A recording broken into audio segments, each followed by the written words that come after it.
আসসালামু আলাইকুম রহমতুল্লাহি ওয়া বারাকাতুহু। ধারাবাহিক মাসআলা পর্বের আজকের পর্বে আমরা একটি গুরুত্বপূর্ণ মাসআলা নিয়ে আলোচনা করব।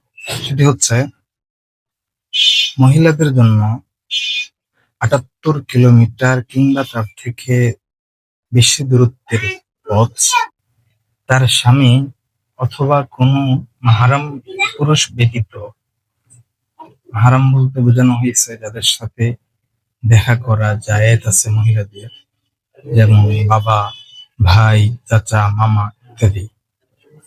এই স্বামী অথবা মাহরাম ব্যতীত ৭৮ কিলোমিটার কিংবা তার থেকে দূরত্বের কোন সফর করা জায়েজ নেই।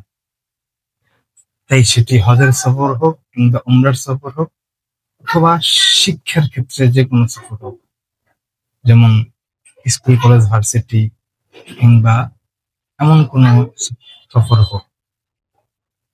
এক্ষেত্রে সহিহ বুখারী শরীফের একটি হাদিস বর্ণিত আছে।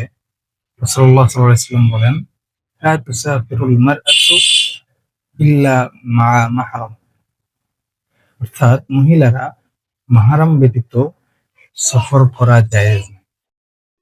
কিন্তু কেউ যদি কোনো মহিলা বা কোনো মেয়ে পড়াশোনার জন্য অথবা শিক্ষার জন্য দূরে কোথাও ভর্তি হয়, কোনো কলেজ, ভার্সিটিতে বা কোনো মাদ্রাসায়, তখন তার অভিভাবক, স্বামী অথবা মাহরাম কোনো পুরুষ যদি থাকে, সেই ভার্সিটির হলে, কলেজের হলে অথবা মহিলা মাদ্রাসার হলে, মাদ্রাসায় পৌঁছে দিয়ে আসে।